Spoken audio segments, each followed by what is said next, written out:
Welcome to What's Your Why? I'm Jay Pemberth. And this is the podcast where we talk about pain, trauma, creativity, and the things that motivate us to do what we do. I'm excited to share this conversation with you guys from this week. As you know, I'm going back to college, and or really college for the first time because the first time didn't count. And I'm excited to have a conversation with my advisor and professor. I've had him for 2 classes now, one class last semester and one class this semester. And my professor, Patrick McGinty, is a novelist as well, and I just really admire him a lot, and I'm excited to really share this conversation with you all. So enjoy. Hi, Patrick. How are you, my friend? I'm doing well. I'm very honored and grateful to be invited onto this. So thank you. Of course. I'm glad to have you. So quick background. So as people who've been listening know, I'm going to back to college at Slippery Rock University, and we met because you're one of my professors and my advisor. And so, yeah, just that there's the connection. It's a good connection. I feel very lucky that you somehow wound up at our spot in my classroom as my advisee. You know, there's sometimes trepidation, like when somebody with a lot of experience and I've taught a lot of non-traditional students, and I love teaching, period. But every now and again when someone's bringing in so much knowledge, you're kind of like, hold on, is this person gonna like try to teach the class or create a weird dynamic or whatever? And like you're just such a rad person and have been such a great addition to the community, so beneficial to students, so curious, so open. Like, it doesn't surprise me that you do this whole podcast and Substack and everything. Like your curiosity and openness for the process, like not a lot of other people I think would be able to do what you're doing right now. And like, I just have such admiration for the way you approach just all things community, all things creativity. Like you're just a really fascinating person. So I'm glad to know you, and I'm glad to be in conversation with you too. Well, thank you, my friend. Thank you, Patrick. I appreciate that. Yeah, it's an experience for me. Like well, okay, story time for a second. Like I didn't like the learning thing is not newer to me, but that openness to sort of kind of be a sponge. Like when I first started writing in my 20s and was in LA and doing all of that, like I would get notes from people and I get really angry, like really mad, like, no, that's not a note. Like I can't, you know what I mean? Being a sponge wasn't there. And so but being in class now and doing all of that, like I absolutely love that. Like to me, I'm learning, there's been so many things during my class with you this last semester that I like wrote down in notes and like have saved in my like little like writing tip, journal of like these things, especially when it comes to novel writing, because that's new to me. So the whole fiction thing, and you've written a couple novels now, published them and everything like that, which we'll talk about, and I'm excited to dive into. But like that's newer to me, and so there's been a lot of things that I've learned that like, and from the students, like there's been a couple students where like Skyla in particular, like that girl, so talented, talented. Like I looked at her as like, look, I wish I could write like you. Like the way you're doing this, like I can't. I can learn this, but like it's just been, I love that kind of experience of being able to contribute to and be contributed to. That to me has been very foundational in my personal growth as something to really kind of take on and be a part of. So yeah. I appreciate the acknowledgement. Thank you. For as much as it's important to have a vision, a sense of aesthetics, a sense of whatever you're into, like being a sponge. I was just talking to a former student this past week who was applying to grad programs, and he was writing a personal statement, and he was bragging is not his default position. And so he was trying to sort of say how he has all these things. I was like, dude, the best thing about you is like what a sponge you are. Is like how open you are to everything. Like when I read applications, like I'm not looking to see who's like the smartest or has the most concrete, sense of artistic tenets or whatever. It's like, are you on a journey? Are you open? Are you eager to be part of a community? And like this kid has done that a million times over. I was like, celebrate that, Right. Yeah, absolutely. So, so for all the people who don't know you on the podcast here, so like, give me a little background, like where you're from. Pittsburgh originally. I'm a pretty classic Western PA boomerang. Grew up in Pittsburgh. Went to an MFA program for fiction at Portland State. Came back to the region to sort of, do just family stuff with my wife, who's also a writer. And so I've been in, academia for 12 years at Slippery Rock.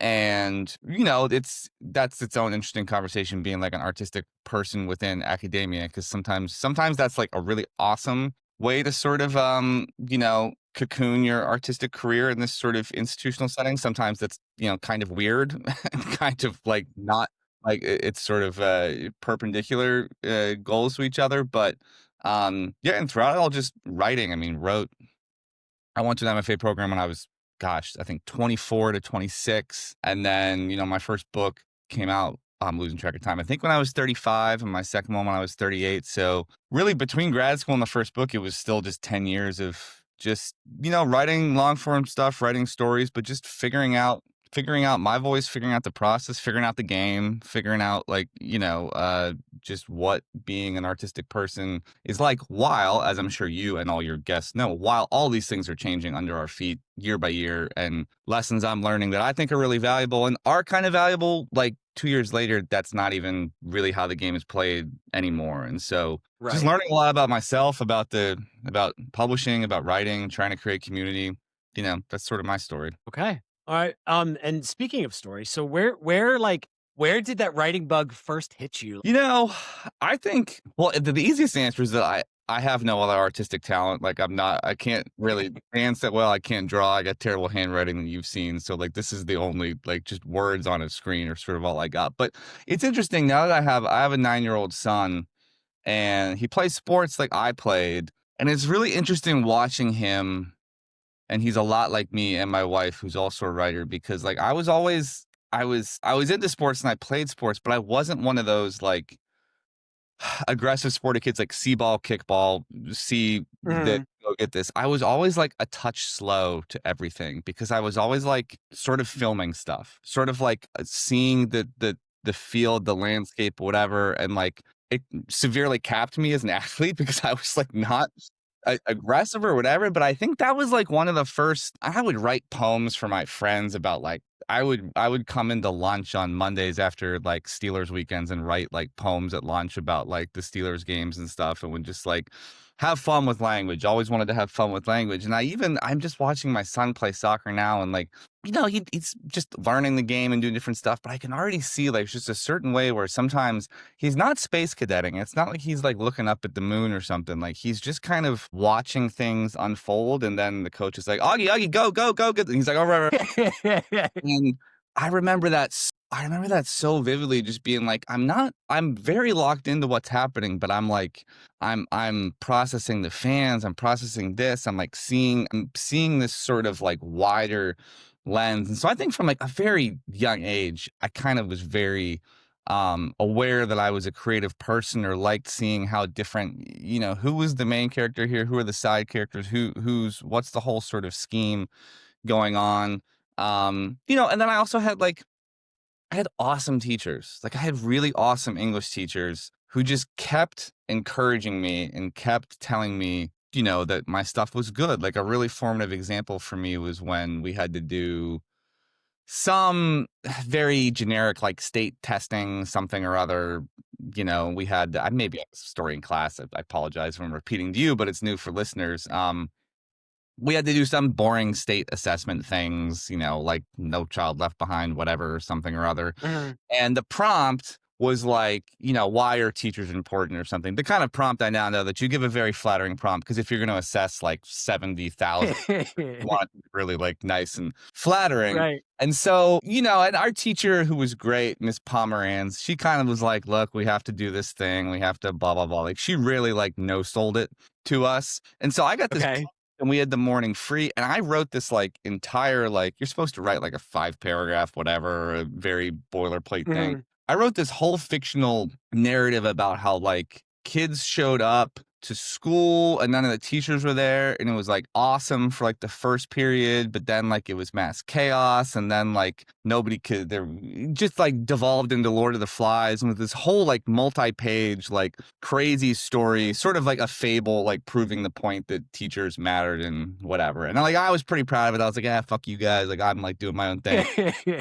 I'm Okay. really I'm really letting loose. And then and then to entice us to do well on it, I think like the top 3 scores like got some kind of gift card or some kind of recognition. I remember when they announced the 3 winners, it was like the 3 most normie kids that like the most rule abiding, like literally one became like works at Wells Fargo. Like these are like quality control, like people who in their professional lives have become like bankers and like Just it's great. and I remember being like, all right, whatever, like da da da. But then Miss Pomerantz kept me behind after school one day, and she was like, she was like, 300 of those essays got turned in, and none of them had names on them. And she was like, and yours was the only one that I knew. I knew who wrote it.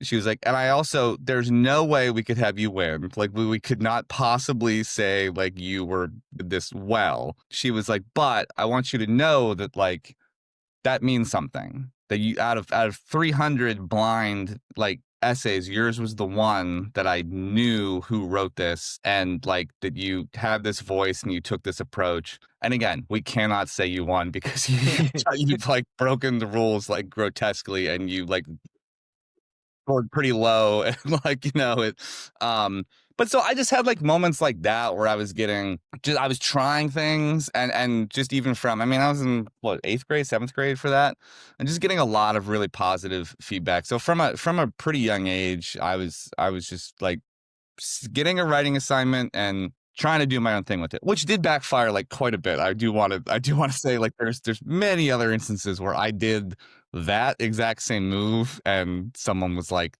this is not you are Like, not no. as hot shit as you think you are. But I think I was honestly, I'm very appreciative that I got a lot of that out of my system, like in my like teen years. I mean, some would say, I think I have some editors right now who are like, guess what, Patrick, you didn't. Like you still do that. But I think I got the worst parts of it out in my teenage years. Okay. Do you use total not on the list, but do you use the same editor for all of your stuff? Or do you have uh like when you're writing, do you like to mix it up a little bit? Well, yes and no. Yes, and that my wife, who's an amazing writer, is the number one Which I have a editor of question about that one too. Yeah. everything Okay. write. I mean, my wife wrote this research memoir, Certain Impossible Events, was an NPR Book of the Year. It was, we're just we're so enmeshed in each other's processes that she's the first reader of everything. And then, Everything. Okay. I've challenged myself across the years I get really cozy with an editor, and I do love going back to the well. And actually, it's my wife who's like, I know you love Dan. I know you love Aisha. I know you love whoever, but like, just think of how you will love other people. Think of how you will, Right. give, Like take a chance. and branching out has been, really good. Even though I do love, like I missed on my second book. I really loved the process for my second book. It was awesome and a leveling up for me. But like I would text my editor my first book all the time, and I'd be like, dude, I miss you, dude. Like I loved going back and forth. I pull up. I'm so nostalgic. I pull up our Gmail folder, like where we'll just have like there's like a 200 email like thread just about part one. I love that. So I try to bounce around, try to challenge myself. There's the Duchamp quote, I contradict myself to avoid conforming to my own tastes. I try to do that, to not just conform to my own tastes, comfort level and whatnot. But yeah, I would like to go back to certain people. I think I actually might this year. Yeah. Well, I mean, I get that as a writer. Like I have, so the I've written 3 novels so far in the last 2 years, 3 years, 2 years, like adapting from scripts of mine.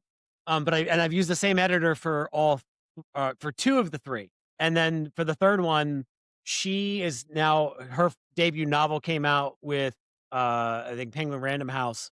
And she's like, I can't, she has an editorial company now because she's like, I can't keep up with my stuff. And so it was an interesting, the Devilwood novel was with a new editor, and that was an interesting process because I was already getting comfortable. And like with my screenplays, I have a same, like 3 people I go to, like, here's the thing. I trust your notes. Like it's hard for me to step out that, like, there's that comfort, that like familiarity. That's like, that's like I know I know what I'm going to expect. Yeah, so much of just, and this is any artistic forum, it's like the real bitch of doing this work. It's like once you like climb the mountain to get to like comfort level, it's like that's the moment to like maybe switch it up or like to open yourself up Right. to like, and for many people it's no, you get to that comfort level and you um that's your style, that's who you are, that's no, but I think about like, yeah, something like comfort a lot. I think the best editorial experiences I've had are always those where they're asking me to like try something slightly different or try to get out of my comfort zone. Like, okay, you do this like really, really, really well, all these different things. You're gonna be able to do that till you die. Like that kind of seeing that kind of Mhm. movement, kind of break, whatever. But someone who's trying to teach me something new, and we're getting to be old dogs. It's harder to sometimes learn new tricks. But I do appreciate the people who invest the time to try to teach me. Yeah, absolutely. Same. Yeah, that was an interesting journey for me into novels and then going through my first editorial, like, copy edit. And I was like, "Oh, okay, this is why this is so much harder." Like, or there's ones where she just sometimes the note was just, "No, do this differently." And I'm like, Okay." And I'd email and she's like, "You can figure it out. Like, you can handle that." Like, Yeah. Well, as we talked um, about in class a fair amount, like there's just more you're coming from a much more collaborative genre in screenplay and screen mm, where there's other people who come to it and flesh it out. Like a novel, like you kind of are holding the boom mic and the lighting and you're acting and you're kind of doing all the work. right. And there is like more. I mean, I haven't gone through the exact process you've gone through, but like there is like often more to consider. And you know what? Some writers like I was just talking with as a friend, like some writers just are like, yeah, I'm not good at writing sound or gesture or dialogue. I'm just not going to do that. And so like they kind of punt on some of those, um, And just on some of those, and just which is don't fine. include them. Yeah. Well, it's just very clear that the ratio, the dial is turned very low on those. When you talk about your wife and her fact that she's a writer as well, what's that experience like? Two writers in the same house. It's not as nerdy as you might think. And like, I think we now just have such a shorthand. I mean, we've married, 11 years. We've been together longer than that. But I think it's just, I think it's very nice to have a shorthand of just like, I had a good day. I had a not so good day. Even when I emailed you the other day, I'm like, I had some fun days, some less fun days. You know what that means. Like, Yeah, absolutely. I think there's like a nice shorthand that we don't have to, explain to one another like that much. Some of it having a kid and being two artistic people, it's like we give each other a lot of time both in the house, then also like she goes on a writing retreat with a friend for like a week in the summer. Like we try to really give each other like legit a week or two like to go away and actually like don't think about parenting, like wake up and think about what you're working on and like really sort of dive in that way. So some of it's, just being open about what we each need as artistic people. We kind of trade, I think there was a period in time where I was maybe more energizer bunny, like going, always writing, this past year she flew past me and was just writing all the time and was part of this writing cohort and generating pages. I now feel like, man, like, okay, this year I want to like do that. I want to, but it's never like, it's never competitive. It's so joy filled. It's such a like but when our books have come out, like we do events like together. It's really wonderful and special. I remember when her first book came out and I hadn't had a book out yet or even a sniff really.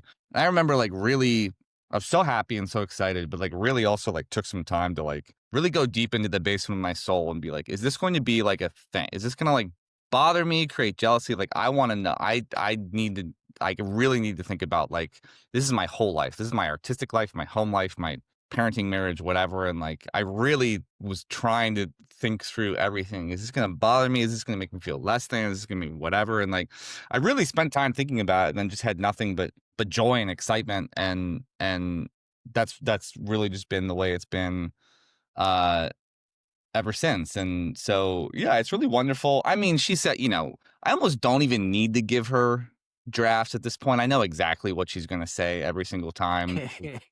Like this, because she's always right. It's always like, what did these first two Right. paragraphs, What does this even mean? As you what said, does is one this, of her yes, favorite. what Yeah. what does this mean? Why is the first line of this paragraph 6 lines long and have 6 different metaphors and all the language? It's like, all right, you got that out of your system and now just like start writing the scene. And so Yeah, it's been really wonderful in my life. I mean, I would not be where I am as a writer without that. But that's just how it works. You know, for us, there's other people who think we're like crazy. There's other people who are like, that's awesome. Just whatever works for each. Every artist path is different. Absolutely. Well, I think it's powerful what you said about how you did that kind of search to the basement of your soul, and because when as creatives, like comparison is like I mean, I find myself doing it like I used to really like it would like stop me because I'd be like, oh, this person's younger than me and they're doing all of this and that's what I want to be doing. And it's a thing where you want something so bad and it's just that you want it because it just feels like it's your purpose or like what it is. It's your like writing is what you want. And like you said, you hadn't had a book yet and stuff. So that I think that speaks a lot to kind of who you are, that like you did that search and it wasn't this like comparison and this thing that could just because I could see it like even it because like you said, it's your whole life that it could just literally like blow the you know what I mean? I just think it speaks Yeah. to who you are that you're able to like support each other in that way and understand that there is enough to go around for everyone, which I think as creatives is such a critical thing. And they talk about it. I don't know if you listen to the Smartless podcast, but those guys talk about it how like they talk about these dinners with their friends and like, yeah, these we know that these friends are like big actors and all those things, but they talk about how people who don't make that I can't remember what episode it was, but they talked about how they were I think it was they were talking on Jason Momoa and they were like how they had people who come into their group and people who don't understand that there's enough to go around Yeah. are like they don't last, and I think that's important as creatives, like because it is such a I part think of what we do. one of my biggest regrets or low points or I when I was living in Portland, and in Portland there's like in Pittsburgh there's a bazillion universities. In Portland there's like Portland State, then University of Portland, which is far, then some community colleges that are further out, like, and there's a million writers and artistic people. So like getting like just adjunct teaching jobs is a piranha pit. I mean, it is like Okay. there's just too many people to go around. And like I had so many friends, like so many writer friends, people who became like really, really famous and notable, like my friend Chelsea Beaker, Sarah Marshall, the You're Wrong About podcast. And like I remember one semester like looking at the course schedule and like I needed work bad. I was like trying to keep the writerly engine going, but I also needed the teaching work. I remember looking at the schedule and seeing that Chelsea and Sarah got classes at Portland State to teach and that I didn't. And there was like 5 or 10 minutes where I was pissed and I was like, you're sad, or I was like mad or jealous or whatever. And I remember taking a step back and being like, oh, this sucks. I was like, I do not want to feel this way about like my friends. I was like, I don't like this is such a bad spot to be in, like not wanting your friends to get stuff. And that speaks to a lot about precarity in higher ed and the country when I had lots of other stuff. But like, I was like so ashamed of myself for feeling like envious of my like two of my closest writerly friends, and like just because I was nervous about how I was going to pay rent, which figured out. But I really like from that moment on was like I don't want to, because that was after I'd gone to the MFA and we were all kind of kicking around Portland still trying to find work, and I was like, man, I'm like 26 or 27. Like, this isn't going to get any easier, like writing wise, financial wise, whatever. I was like, I do not want to go through life like being up for things that other friends are for going up for and like hating them. I didn't Mhm. hating way too strong, but it was just like, I got what you mean. Yeah. I don't want to be bummed out by their success. So like, yeah, that was a lesson I was like confronted with and really, really hated my reaction to, and I've tried to really like keep that and like I can genuinely say anytime I see somebody, like it is so hard to get work out in the world. Like like when sometimes people ask me like, oh, does it bum you out that like so and so got with a bigger publisher and you were a university publisher? And I'm just like, my guy, like it's a miracle that both books are in the world. Like it is a miracle. Absolutely. It is such a miracle that either book is out, that like it ain't worth parsing that deeply. So Right. that's my approach. So you grew up in Pittsburgh South Hills. Your grandfather, you talk about in different interviews, your grandfather's a steel worker who painted. And then you've said he told you draw what you see, not what you think you see. And like you talked about that with like one in the soccer field and seeing these glimpses. And I actually sort of had a similar experience when I played sports. I was a place kicker in my high school football team. I was actually supposed to go to Bloomsburg University to start as a freshman and decided to write instead and not do that. But I remember vividly when you're talking about that, like it took me back to like an experience being on the field and remembering court side of like I'm lining up for a kick and I'm seeing it in these like snapshots of sort of all these different things. And so when your grandfather told you draw what you see, not what you think you see, like when did you realize that that wasn't just advice about painting, but it was really kind of a way to see the world that impacts your writing? I think when I graduated from college and I did undergrad, for writing. And I should also say here I'm thinking, oh, I got all that writerly arrogance out in my teens. Definitely not. I applied like very last minute, very arrogantly to like all the best MFA programs in the country when I was a senior in college with like some crazy writing sample. Got rejected from all of them.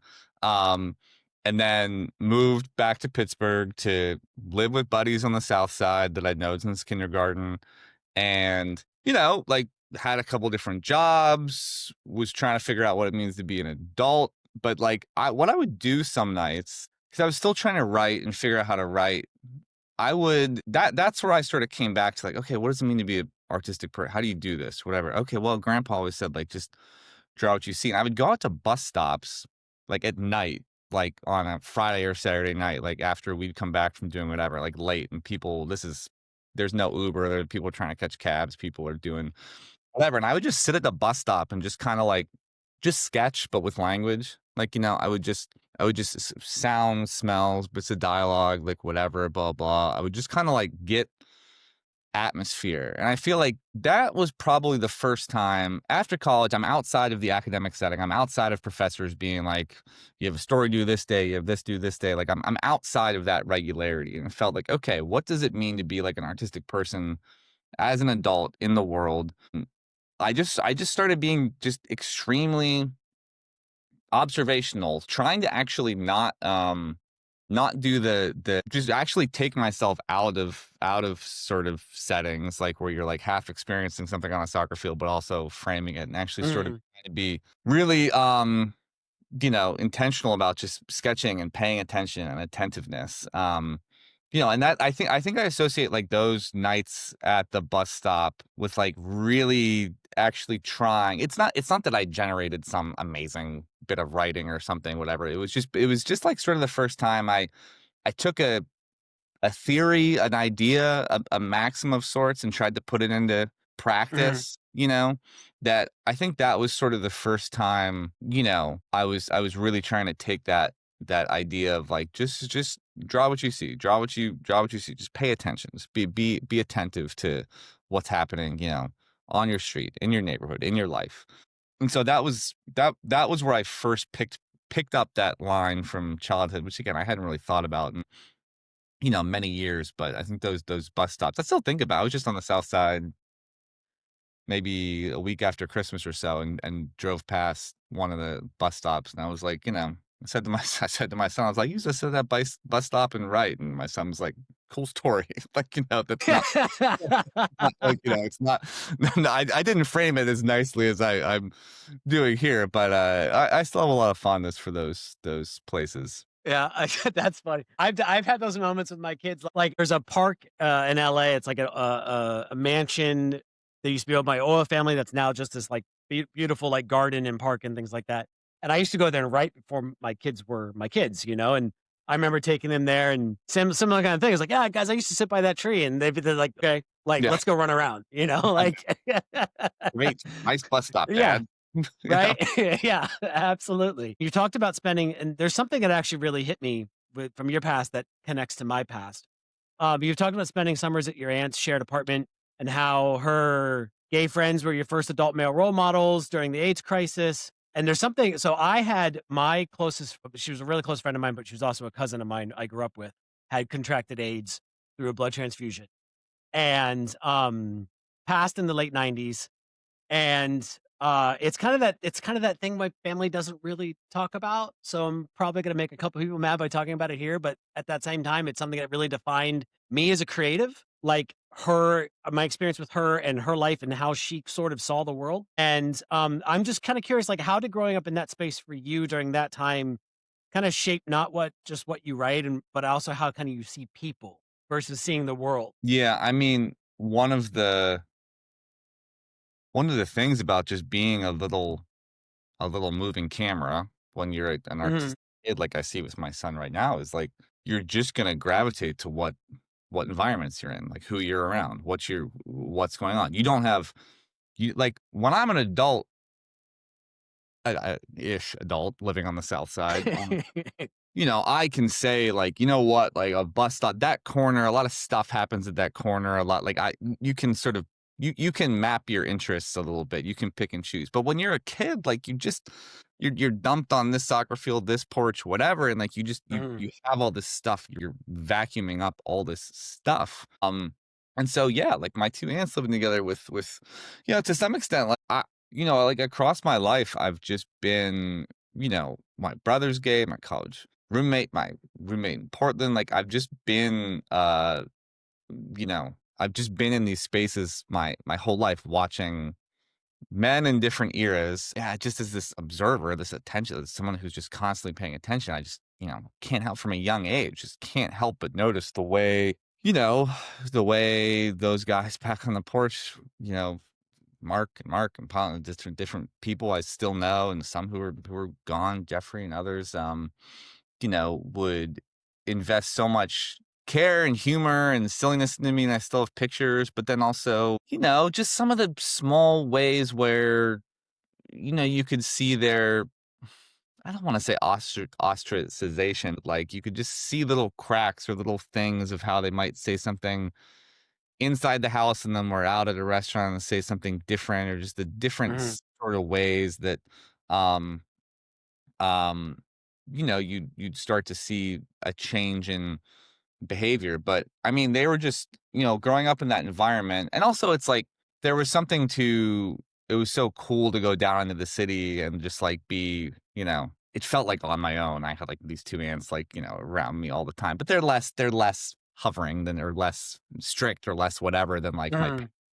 would be. So I had a lot of autonomy going around, like, you know, to, hey, run down to Cappy's and get us grilled cheese sandwiches or do whatever. Run down to here. Like I could kind of go around and like sometimes just walk with them. And like some of the first people, like adults that I would just like have conversations with as I'm, you know, 5, 6, 7, just like running errands to Rite Aid to like get stuff and do different things. And you know, it wasn't until much you know, I wasn't until much later that I sort of understood the fullness of the cultural moment of like late '80s, early Mhm. '90s, you know? It was just kind of that thing of some people are here, some people aren't. Some people are, you know, sort of more present, some people are not. And I think a lot of what I think a lot of what they really all of them were just such good storytellers, you know? And I'm just thinking now of just so many stories he used to tell me, make me laugh. And like I think a big thing in my family too, it's related to, you know, queer identity, but it's also too, like I have a family that's like when my wife first came to my parents' house, she was shocked that none of us had I have triplet siblings that are younger than me, and she was like, "None of you guys have like any posters or anything of like bands or like athletes or anything." Like Nothing. my wife has like the Smashing Pumpkins as our you know drapes. Like my wife, Nice. like That's very great. much like this is a painting of her. Her friend did back there. Like she's very much like, and I was like, yeah, I mean, we just like we like our celebrities were just like the people in our neighborhood or like my dad's Mhm. friends, Johnny Mack and Ranto and whatever, and then my aunt's friends. And so like I just think like we were really because and especially having triplet siblings,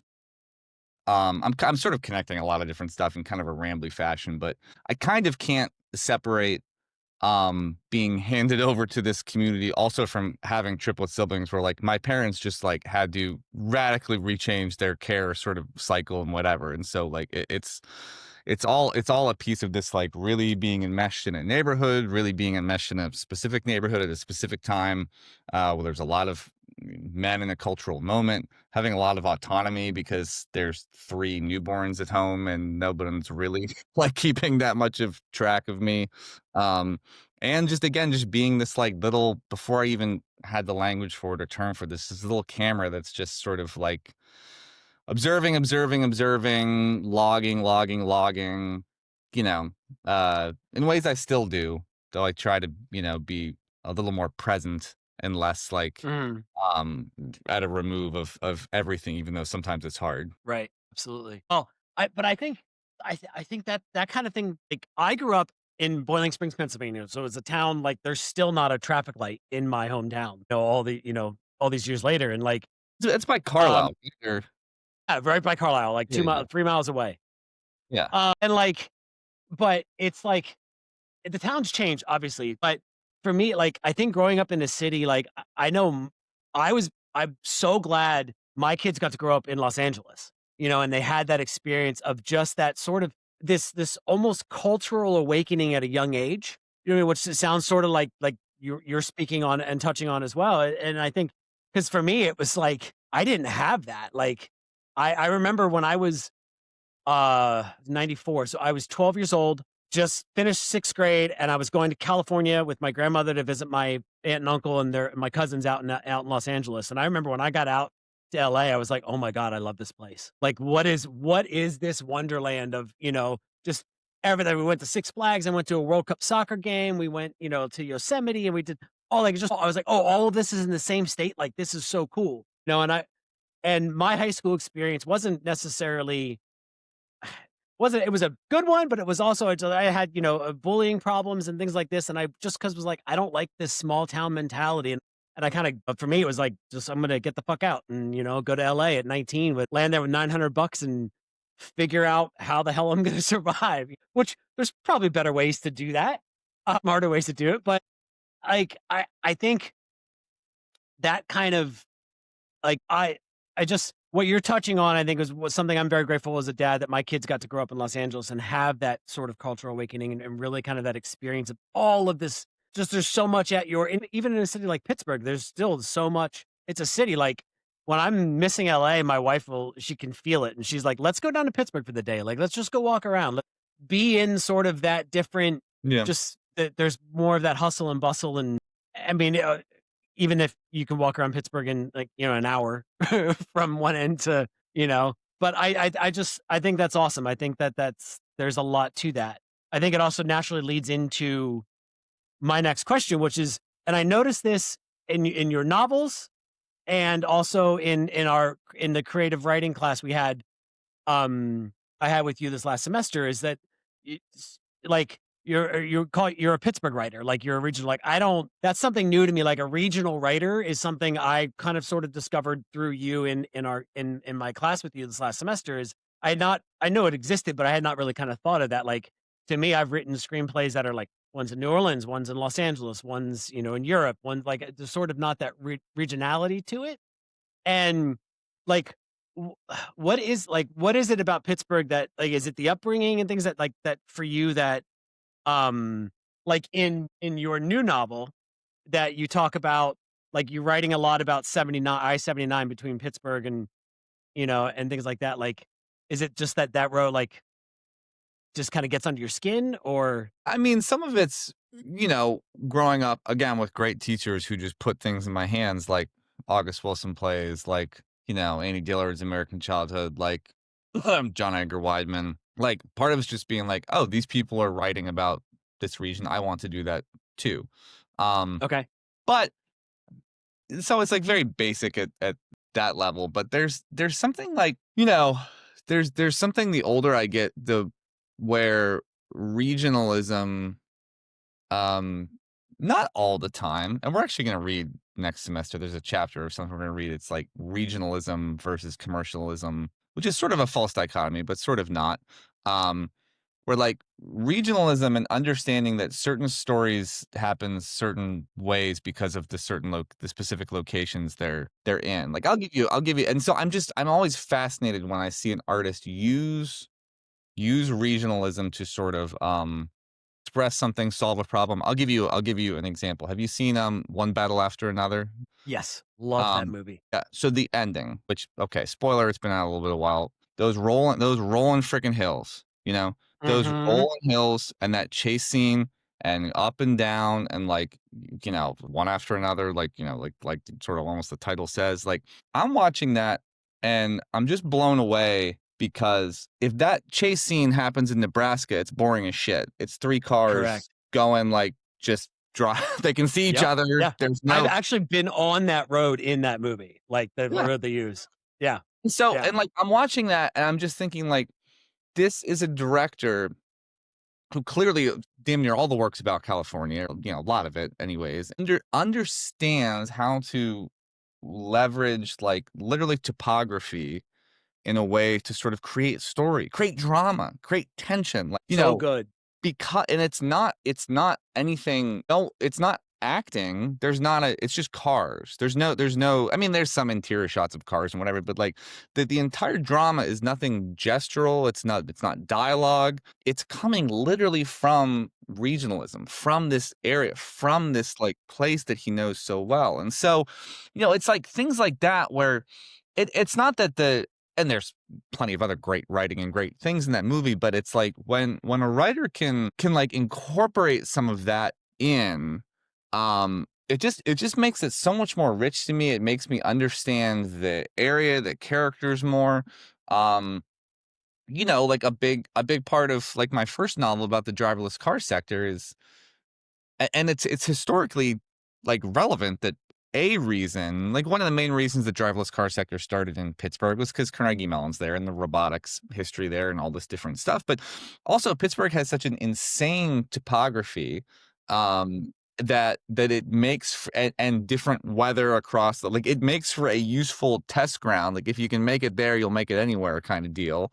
Um, Yeah. and it's kind of relevant to me actually that the places where you know, Waymo's now back in Pittsburgh a little bit, but like most of the places it's really taken off are like Phoenix and like flat, newer designs, like much easier Mm. because and a big part of my first novel is the cars the prototypes warring against the infrastructure and the weather and the hills and everything. And like it's very much like and so I mean I was thinking of my first novel as I'm watching one battle after another, and I'm just thinking like this is somebody who is look at the drama, look at the moment, the climax of the biggest budget he's ever gotten from a movie, and it's not like the drama is not from dialogue, it's not from characters you know, grimacing at each other. It's a regionally specific topographical thing. And so I just was so in awe of that. And I was like, I'm right, regionalism matters. Like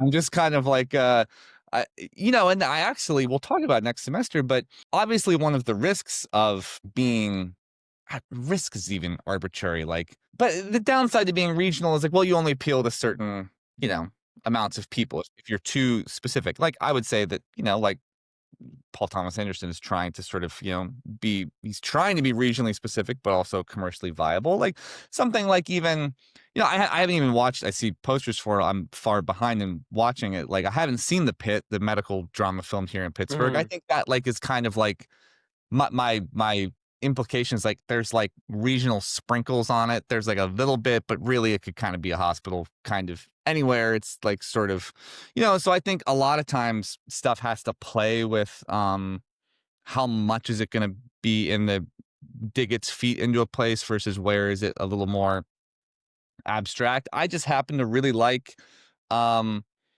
I really like learning about a place through art, you know? Like, when I took students to Copenhagen last year, one of the first things I did was just start reading I just wanted to read novels and short stories or whatever. Like, I wanna learn about the place through art. I wanna see it through an artist's eyes. Like, that's really how I wanna see so many different places. And, you know, some stuff does, and you're like, "Okay, I kinda get a little bit," but, I just really like learning about the world via art more so than I mean, if I was a history professor, I'd read it through history. If I was, you know, uh, I don't know, a lot wealthier, I'd probably travel a lot more, like, you know, but I just really like learning about places. And I do just as an artist, I don't even know, I'm not even necessarily sure why it lights me up so much. I just know it does. Like, again, that example of one battle after another, like, I'm just watching it and I'm just like, you did it. I'm like, you have found places from your life that speak to you. You're like, because I think that way all the time. I'll be somewhere in a part of Pittsburgh I haven't been in a long time or some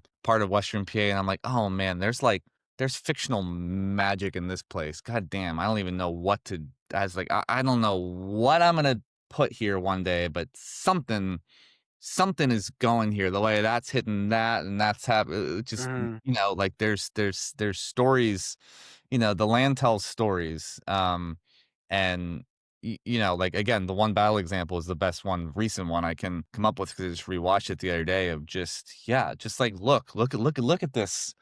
Look at this landscape. Look at this road. You don't need dialogue. You don't Anything. need other stuff. You can just like use what you got. And so I feel vindicated for I might not be able to explain my interest in it, but I can point at it and be like, look at that. Watch that and tell me that that it doesn't matter that that's filmed, where it is, how it's filmed. You could put it elsewhere and it wouldn't work the same at all. It'd be very different. Yeah. Well, absolutely. I think another example, well, 2 things. The way you're talking about, like, you're in a place and you just kinda see sort of where you can fictionalize it, like, I get that all like, I get when I go a lot of places, I sorta get that same thing where, like, like, it's just like, "Oh, there's something here." Like, there's something that this will influence something at some point. Like, the script I sent you, Cake Town, was my, like, realization about Newcastle and, like, where we are and sort of what this town, just the darkness that lurks within it, and is really kind of, which I would say is probably the first, as you're talking about it more, I'm realizing it does actually influence my writing too in a way I had not necessarily realized. Like when I write about LA, there's a sheenness to things that I put in that city because of what I feel about that city and what, like and what that kind of was for me in my life. And like whereas the Cake Town script is this like sort of, I'm an outsider looking at this place from a different lens and seeing sort of the tragedy that lives within the mask that it likes to wear, in the suburbs, which is really kind of what that is. And I just I think I had not, like I said, you talking about it, I kind of really see that. And then the second thing I was going to say, and I just told another example of that. I think not just one battle after another, but once upon a time in Hollywood. I think 'cause that is like Tarantino talking about his like, these are the things he grew up with and his, like, love letter to, Yeah. which we've talked about outside of this, and I think it's his masterpiece. Like, I think it's one of his best movies he's ever made, I'm always you so know?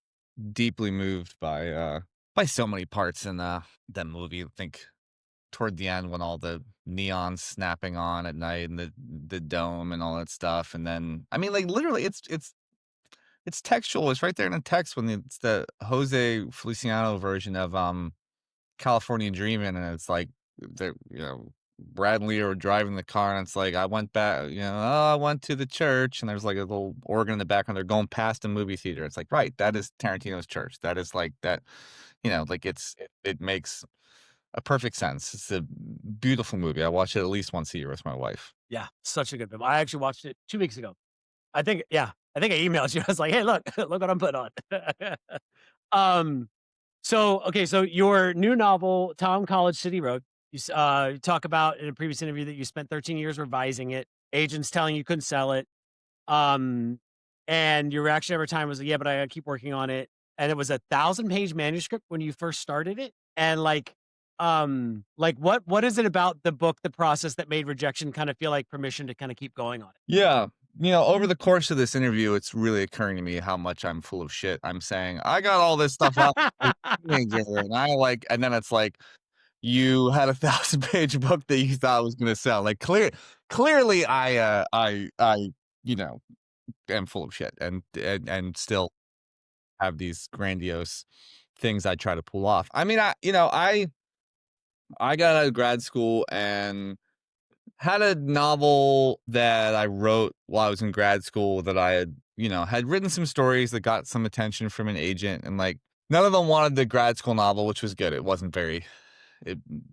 good that that one never saw the light of day. And then I started Is that working on, the terrible important novel? I mean, I've got a drawer. I mean, I think I've written probably Okay. 9 or 10. I mean, I don't even know which one is the terrible important one. I mean, there's many. Um, but then just really let loose and really felt like after grad school, I felt really good and really like after undergrad, I spent some time between undergrad and grad school, like just kind of sitting at bus stops, just writing really, really getting myself ready to go to an MFA program. I was going to dive in on day one and be like ready to go and write and really hit it. And then did that and learned a ton more, sponged up so much more in grad school. And after grad school, it was kind of like, okay, like I'm an adult writer. I've had a thing or two published here. I've really got to work. And yeah, I mean, like, this is also a slightly different era. Like, I'm writing, this is all happening in 2011, 12, 13. Like, I'm still kind of thinking I can write this big ass book that I've always loved, the kinds I always, admired and loved and that I want to love and write.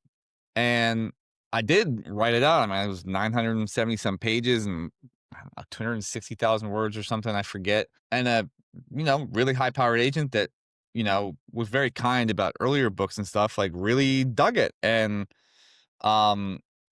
was like, cool, let's sign with him and let's try to sell it. And like what, you just learn certain things. I talked earlier about how like, you realize the sand is shifting under your feet, even as you're a creative person. Like the first thing I learned Mhm. is like when you're writing at that scale, there's only like not even 5 or 6 houses that can publish you. There's like 2 or 3, like there's really not that many people who can even put out a book of that length. And so when you get no's, it ends the process much earlier. You can't really credibly then go to like the next sort of tiers down or however the agent sort of sees it. The other thing is too is like this is right at a time when, you know, there's just a lot of contractions going on. I know you could say that in any year of the 21st century pretty much when it comes to artistic stuff, but really not a I'm like right after a boom time year where there's this guy, Garth Risk-Hallerberg, and this is no shots at him whatsoever. He wrote City on Fire, like a big 1,000-page doorstop. It became like an Apple series or something, I think. Um, I think he got like a $2 million contract to sign this like big, massive book. He was sort of like had a certain online following. And I was sort of coming to market like a year or two after him. And I mean, I'm not trying to I really like the guy's writing. He's clearly done well financially for himself. I just don't think that Right. book had really the type of impact that, like, I think that publisher was like, "Cool, the internet is like happening, social media is happening. We're gonna pluck this guy, put him in." And like, I just think there were a couple big books like that. One or two I know for a fact, just like did not were like, "Oh yeah, this doesn't work anymore." Like big books like this are not the thing. In addition to also like, hey, my version of that book, like probably not nearly as good as the version that's out today. So yeah, like you get some no's and you realize pretty quickly, like, okay, that's kind of it. Like there's no there's nowhere else to go with a book of this size. So, spend a couple years and you trim it down to, it was such a good exercise because I just kept just scaling down to just scaling down to the essentialism just across a decade and like really would go off into a different project. I mean, I wrote my first novel in between revisions of what became my second novel, so I would literally go off and write um other books or things I'm even working on now. And just that revision process of that second book is like kind of, while it was great to get the first book out in the world and it's test drive, like I'm proud of it, and it sort of hit at the moment when stuff was going on in the driverless car sector that made it sort of like get mentioned in certain places or buzzy. That's like great. It's really like the reason I truly feel like I know a little bit what I'm saying as a writer is just because of the process for the second book and like really going through just the long process of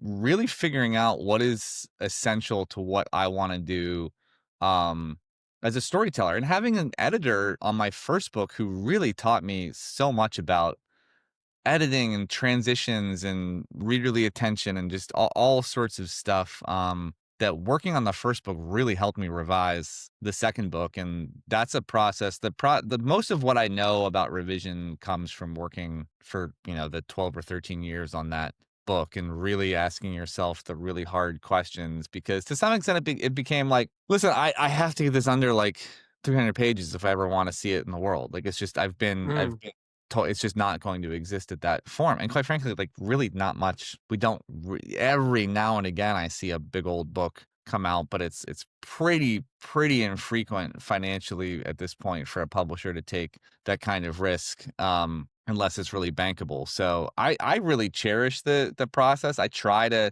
It's a hard thing to convey to students or younger writers or whatever, but like just learn learn from the process, really study the process, study the responses. Like sometimes a nice no is like the best thing in the world. You can power yourself off a nice no for like 2 or 3 years. I mean, I did. Mhm.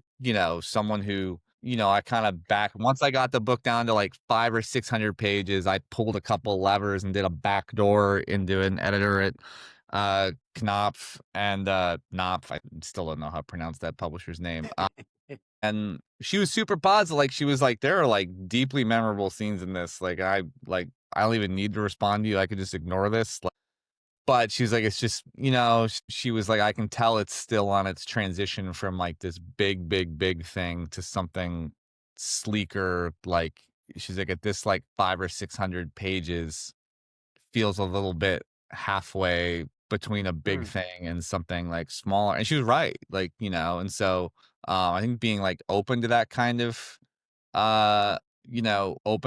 feedback is important, and, yeah, just gosh, I mean, so many things I learned revising that book just about pace, about time, about character, about everything, like, learned more working on that than really anything else I've ever worked on. Yeah. I love stuff like that. Like, I remember for me, some of, like, in my screenwriting journey, like, there's been, like, a first TV show that I really kind of got behind and developed and helped me kind of put together, and I remember we I went to HBO, and what the gentleman that I met with there, one of the gentlemen I met with there had become a mentor of mine, but he gave, like, the no was actually more powerful than actually, like, like, I remember sitting after we had our meeting, and then I reached out to him after they passed on the project, and he's like, "Well, why don't we, like, come in and have some, tea once a month or every couple months and really kind of just let's just talk. Like, let's talk story. Let's just talk. I want to hear what you're working on and things like that." And so I started doing that. I remember after like the third or fourth time I went in and just kind of sat with him,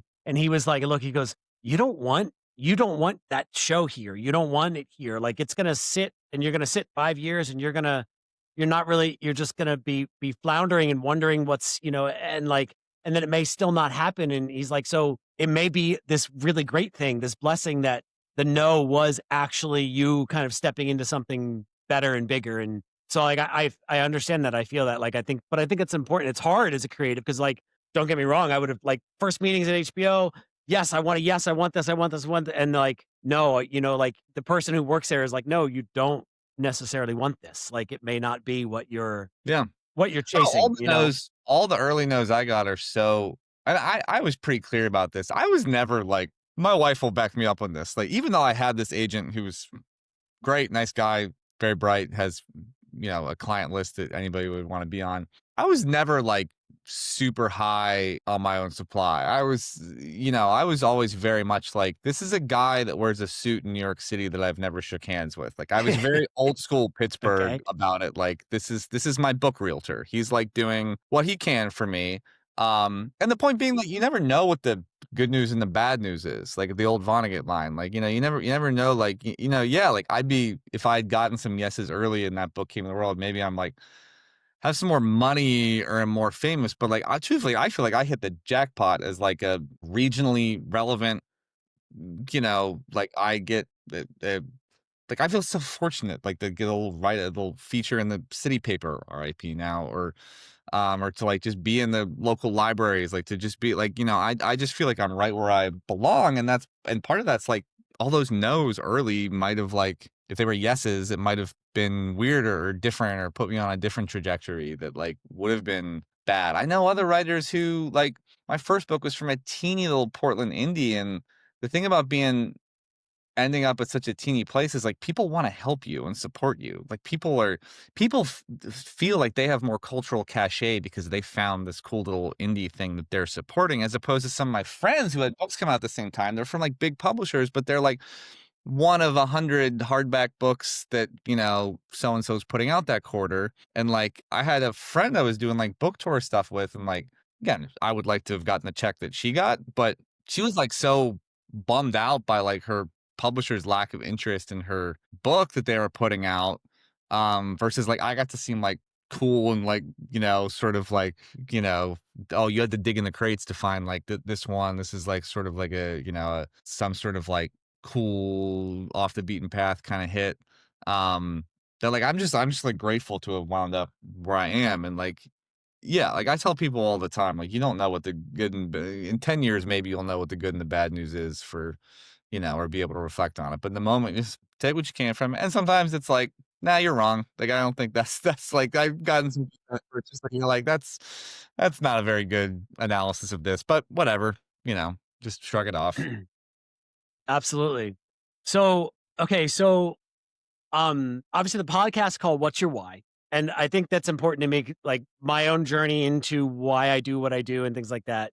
Because I like to say this thing, like I tell my kids, like, do the thing that sets your soul on fire. And like when you find that, it's not you'll never work, it's the expression, like find something you love, you won't work a day in your life. But I think a deeper level is like something that sets your soul on fire and lights you up and like you have to do it. You can't live without it, But so like what is your why behind why you write? Like why do you do what you do? Many reasons. I mean, one, much like you said, like your wife can tell if you're being pissy, you're not been in the city. Like my wife can tell if I've not been writing, I get irritable, or if I'm not in a creative mood, I do get irritable. It is increasingly the older I get, writing is almost like exercise for me. Like it really is just sort of like if I don't exercise or write enough in a week, in a month, like it's gonna start to show up in different ways. My why is also that there is something, and maybe this just means I'm a screwed up person, but like I have a hard time. Most writing teaches me how to be attentive, because when I'm writing in a fictional world, print something out and writing it, I'm so locked in. I'm not looking at my phone. I'm not watching something. I'm just so focused. Whereas so much of modern life, so much is just trying to achieve some level of attention. Even now, while I'm on this podcast with you, like there's like text coming in, and I'm like, okay, I don't need it. My son is homesick from school. I'm like, sort of have like half an ear toward it's just so hard, um, to just like be attentive and focused, and like writing is just the best way where I just lock in a way that I don't lock in with very many other um things, and it's just very, very healthy for me to do. um I think there's also something to be said. You brought up my grandpa at the outside of this. Like I have a long history of depression and alcoholism, within men in my family in Western PA. And there is it's very clear to me that I am not better than anybody that came before me, but it's something of a break in some of my choices and things I've decided to do. And that writing is a huge, huge part in how I like externalize some of what's going on in me, as opposed to keeping it in and then, becoming more depressive or alcoholic or whatever it happens to be. So like I do think that it's almost like exercise. It's just something I just know I need to do. I don't even question it. It's just like almost like just knowing I need to do it for myself. It's also like I feel like on this generational quest where I have to kind of keep rowing against certain currents that I know are within me, and writing has been the best way to do that. Then as far as like what is my what? So those are like some base level, like almost like cellular, molecular level whys. But Mhm. like a lot of my writing is also about labor or tech in Western PA. And like I'm somebody who, my mom was the fifth or sixth highest ranking employee in Allegheny County. She was like a vice president of this huge manufacturing and research um outfit when I was like 3, 4, but then she got pregnant with my triplet siblings. She had a really complicated pregnancy for a long time. Long story short, they replaced her. They like just didn't keep her job. Again, I'm very young. This is while I'm, have aunts in Shadyside, and hanging out there and different things. And like as I got older, it was kind of like, oh, my mom got railroaded. And like, it was because like this tech company couldn't really get their heads around, like, we need to keep pace and meet this quarterly goal, but like, well, we don't have any mechanism in place for what happens when one of our highest ranking, smartest people is a woman. Like, we don't really, that doesn't compute for us. And how that Mhm. changed my family's trajectory. And we're fine. Like, we're middle class American family, nothing like It's not a boohoo story, but from, a young age, it was kinda like, these some of these tech companies that we see right now that purport to create things that will help people but can't help their own people is very core to my family story, very core to my why for like why I have um skepticism about them, why I write, critically about certain new technologies, whether it's cryptocurrency, whether it's driverless cars, whether it's different things, because I'm trying to look at it from a more human, even family level. So there's some generational stuff where like my why is like just trying to, my grandpa painted all those paintings and because he was a steel worker and would sit down there and to do it to either drink or avoid drinking, or I don't fully know, but like he needed some kind of outlet. And Mhm. uh I feel like I've tried to instead craft my life around that outlet to some extent. The older I get, again, it's just I just get irritable, so I try to just make it like exercise and just, it helps me focus. And then as far as like what I write about, the regionalism, some of the family stories, there's those things that play a role in my why too. Mhm. I get that. So my wife, so we have this thing because I get, we call it getting rangry. If Jason doesn't write, he gets rangry and irritable and like, she'll literally just be like, she'll look at me and she'll just be like, "So when's the last time you wrote?" I'm like, "I don't know. It's been like 5 days." She goes, "Go, Yeah. leave, go do your thing, like get out or like go in your office, lock in, write whatever." So like I feel that like I do like but I think for me, like, to me, there's I I'm a questions guy, like, I love finding these, like, just asking these questions of like, I meet people and I don't stop asking questions, like, I just love I'm curious about what makes people tick, why we do what we do, like, what taught us about who we are and things like that, and I think it's just trying to understand the world but to me also, like, for me, writing is like to s my friend Jacob I interviewed for the first podcast, like, said it I can't say it better another way, but it's like he talked about for him, music is breathing, and, like, for me, writing is that, like, it is just this need to I don't understand the world in certain ways, and so if I can put myself and my characters through these different journeys, like, I can maybe understand something on a different level, but I also for me, it's also trying to create a understand the world in a way that my kids like maybe makes it easier for them, to kind of see something differently without having to go through the pain and the trauma and all of these harder times. But if maybe they can read some of my stuff or see some of my stuff and learn it that way, that maybe it's just kind of easier. But like that change, like for me, it changed. Like it altered. Like when I was young, it was like, oh, I just want to write so I can fucking sell a movie and make money and do all which is funny because none of that stuff ever sold, like it never ever it never got there because it was just these different reasons, like for me that reasoning has changed over the years. Um and but you also teach. And so like why we live in a very interesting time for academia and like but so why what made you want to do that and teach and kind of go down that path? I mean, initially is because I needed money and have no other skills. So Okay. there's that. I mean, I'm just a very community oriented person. I like being part of a team. I like being in the classroom. I talk about attention and focus. I mean, I like being in the classroom and just like putting my phone over there and like just like being with you all and like just talking about writing. I do like the rest of the day is just like so chaotic and email and this and whatever and forums and it's just like lots of different stuff. But um like, it's become very core to my being. I mean, truthfully, like, I talk about my teaching philosophy, like, being the older brother of triplets is very core to my identity, and that when you're the older brother of triplets, you are part third parent and part fourth triplet. Like, there are Okay. some ways in which, like, from a very early age, I had to walk 3 kids, to our grade school. I had to, once I could drive, help drive them all over creation. Like, I'm sort of parental in some ways. There's many, many, many other ways in which, like, I'm just the 4th triplet. Like, my brother and I are staying up late playing video games and falling asleep on the old couches in the basement, or we're, like, doing whatever, lemonade stand or something. Like, there's many other ways in which I'm just 4th triplet. And I view, like, teaching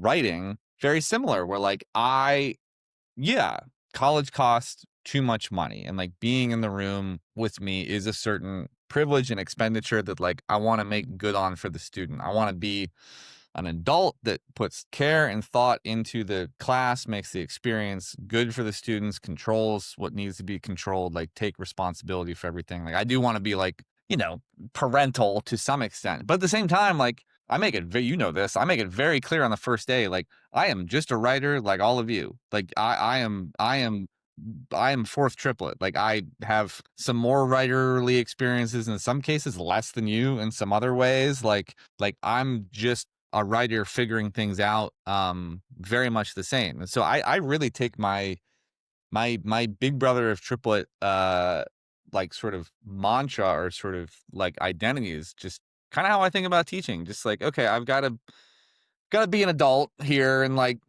keep certain trains on the tracks and do certain things, but like, I try to make it very clear on the first day that like nobody in that room needs me or needs my validation. Everybody walks into that room with everything they need to be a writer. Now, space, time, community, like editorial care and attention from me, like those are all things that help a lot, I think. Mhm. But I think when I think about teaching and the role it plays, in my artistic life, it's just like another like I love once we just get to I just love once we just get to workshops where just trading work. I just want to be talking about work with, people. That's really all I want to be doing. Yeah, like I design other stuff and things we read and other pick a text or stories or whatever it is. Like that stuff's not as fun for me. I know some professors who like love choosing what gets read and talking about whatever. Um, I don't know. I'm always just kind of like, maybe we'll read this, maybe we'll read that. I just want to read work in progress. Like that's my happy place is reading like work in progress from friends, from my wife, from students, from whatever. Like that's really, really where I'm happiest. So like in the back half of the class, once we're just like workshopping or like we're gonna do table reads and screenplay or whatever we're gonna do, like that, I just want to be there and like because I feel like that's when I feel like I try to just kind of disappear as much as possible and just let the group sort of like talk and be themselves and just be sort of the fourth triplet, so to speak. I love that. So wait, we're doing table reads of screenplays as a workshop in No, class? we're gonna read. Yeah, we'll read some. I Yeah, love it. of Table course. reads are so much fun. Yeah, Like, hearing it out loud is just such a great experience. That's awesome. I I'm know. glad they're gonna get that. Yeah, it's gonna take much like workshop did this past spring. I mean, the problem with this, the biggest problem with teaching creativity, well, there's a lot. I mean, can creativity be taught? Let's start there. But like the biggest problem I always encounter is just scale. It's just the size of the classrooms. That's the number. When I was emailing with you the other day. It's like I have 9,000 different ideas I always want to do in every class, and then it's I got 25. Oh, I got 27. I got 20. I got 30. Whatever. It just becomes a math problem where Right. Math and time. Yeah. it's just you can only do so much without like you don't want to spend. I mean, whatever. I could give a whole lecture about this, but it's like, that ends up every single time I'm designing a creative class. I have so many new ideas and energies and whatever. And then it's like, well, to do that for every single student would require, I've built a program, not a class. Like mm. So we'll negotiate that in the spring as we always do. I oh, okay, I'm excited for that. That's great. Um, so there's one question I really kind of have been asking everyone, that I've sat down with, but it's do you believe that pain and trauma make for better creativity in art? That's a good question. I mean, I can only speak to my experience. I've had an extraordinarily trauma-free life, when I Okay. compare to just my wife, my friends, my so many other people. I mean, yes, I could go through some of the things, deaths, this, that have happened, but, I and so, like, for me, it's not been a generator for me in the way that I see other people who've been through things and come to the artistic process as a way to work through those. But again, m it's not like a core driver of my artistic process because again, my process is more rooted in attention and observation and just sort of like just looking. And yes, sometimes you look and you see people in pain, people suffering. Certainly, like I talked about my mom and my family, and like, her understanding her pain years later, understanding what's going on with some of my first, male role models later on, when I'm older. So I guess, to take your question, is pain and trauma, necessary for art? I guess maybe implicit in that question, like, does the artist have to go through those things or hold on to those things? Like for me, the answer's been no. Um, but you know, it does, they do crop up and drive a lot of my, it is something I'm observing and end up thinking about a lot, when I write. I mean, it is an interesting, there was definitely a point, I haven't like dialed in that, I'm always kind of like a little bit in, well, a lot in like novels. Oh, what's going on in poetry? What's happening in movies, TV? Like, so it's hard to have sort of a monolithic theory of what's going on in Mhm. everything culturally.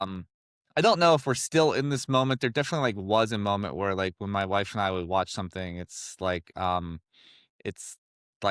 Danes and Elizabeth Moss are like crying and like freaking out and like having intense trauma in every single episode of everything. Like this is like high trauma, like just this a series, a show, whatever it is. Like it is like almost to a point where it's like, is this getting like satirical or is this getting like too much? Like this is, and would someone who's having this level of trauma every single like episode like still be able to function as a human? Like Right.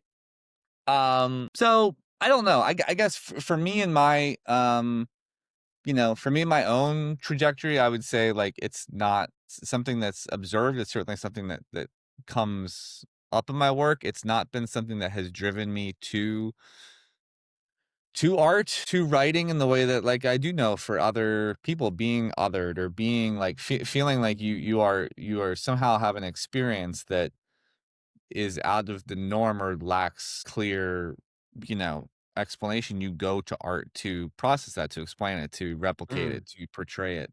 Um, I've been like just incredibly fortunate that that's not been a driver of my process. So like my answer is no. Doesn't mean I'm an amazing artist. I, have work in the world that deals with things in different ways. But yeah, I guess my answer would be no. And yet when I think about what I observe in my observational approach, that is often I am sort of gravitating towards, moments where like I just said the example with my mom. Like that's a huge driver of the first book I wrote. Her sort of pain and her um just I mean, she plowed through it and, as she does, but understanding that pain with years perspectives. So I don't know. On a personal level, no, but it's maybe more complicated when I take a step back. Got that. Well, so you speak about your observational like approach to things, which is literally the next question. Um, so is that observational approach for you been sort of a survival skill? Is it something you learned because you needed to, or is it just kind of always the way that was kind of behind the way, like you said, you saw the world in the like on the soccer field and those sort of like filming it almost? Yes, it's rooted in, it's rooted in again, childhood things or feeling that camera. But it's also like I just it's not that I don't have an imagination. I like the first book is highly speculative and there's a lot of stuff imagined, but um I think, there's some arrogance to it as well, a little bit, because take the driverless car book, for example. You know, driverless cars were suddenly all over the city of Pittsburgh from all these different companies, and nobody really knew that much about the companies, how they work, whatever. Like, they were just sort of happening. And again, I have a natural sort of disposition to be sort of skeptical of this. I also am somebody who across my life has had other friends go into finance, different things, and sort of tried to throw me a rope to maybe like, join in and come in and you're a smart guy. You can figure this out. We could use this. And so with driverless cars, as they're coming up in the city and they're not particularly regulated, they're not particularly like, it's uncertain who's driving, who's not. Is this real? Is this happening? Is this imminent?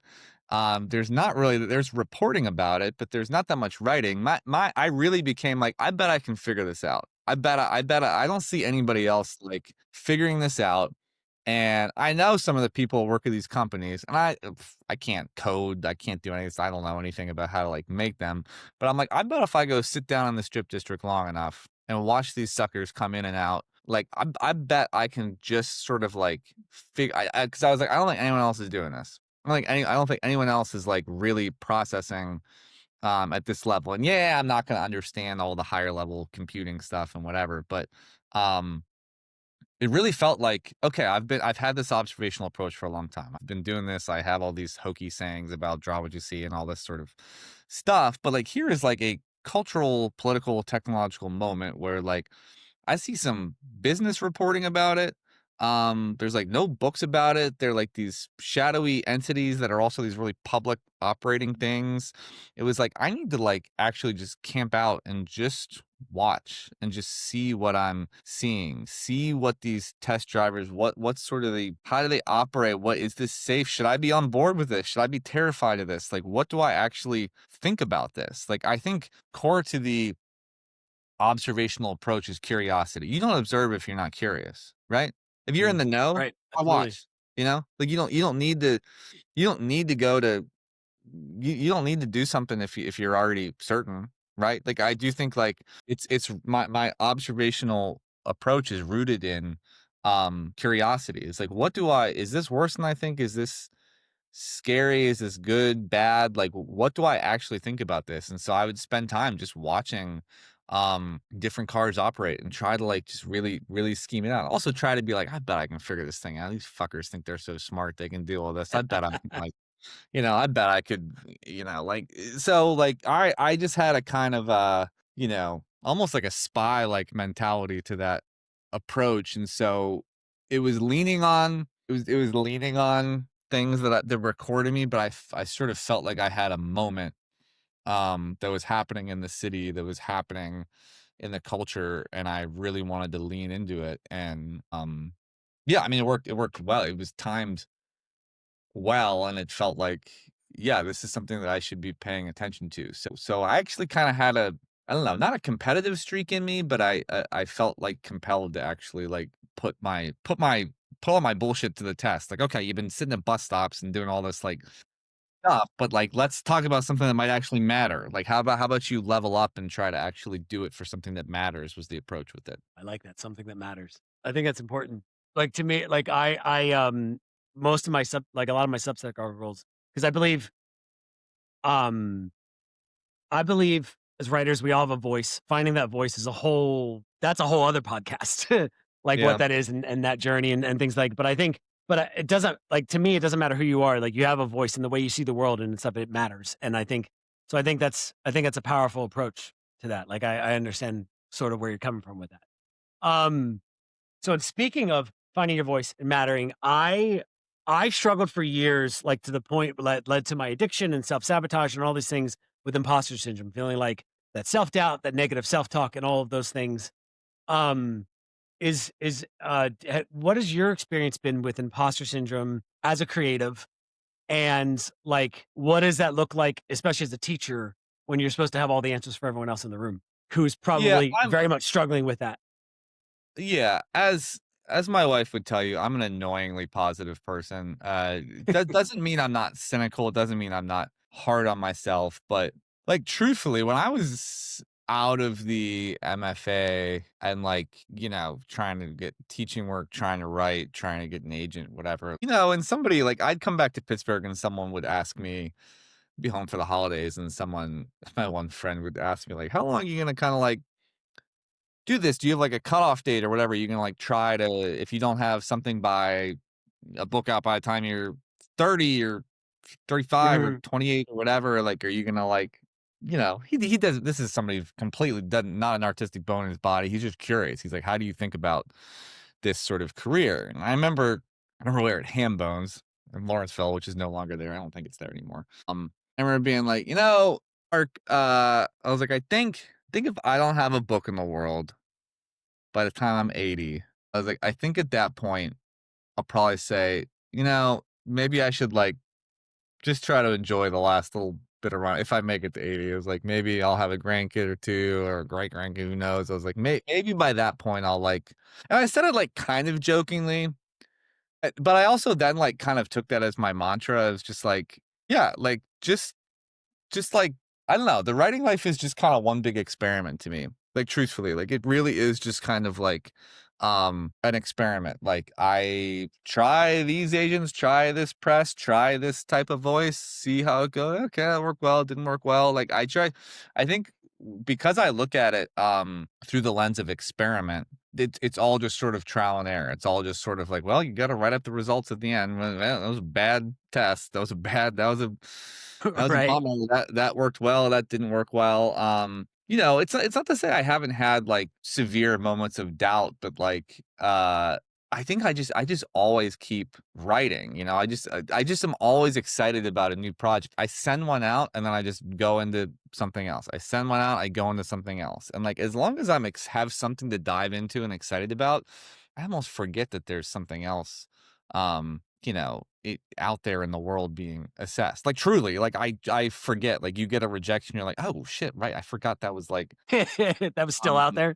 and Right. and as for the classroom, like, I just try to be very, very open that I have the answers I have. I do not have all of them do not exist. Like, I think, um, that's something I realized very, very early about teaching is just not to, um not to be as I sort of jokingly called you, the answer man in a Right. email, but, like, just to be like, listen, not to sell a false bill of goods that if you do A, B, and C, then you'll get published, you'll get a movie, you'll do whatever, blah, blah. Like, there's certainly best practices. There's certainly, um things to know and to try, but also, like, God, it moves so fast. Like, I think teaching flexibility and adaptability is as important to the creative life as anything else. I mean, like, again, me writing the big book I always wanted to write at the scale I wanted to write it, and then just being able to realize me with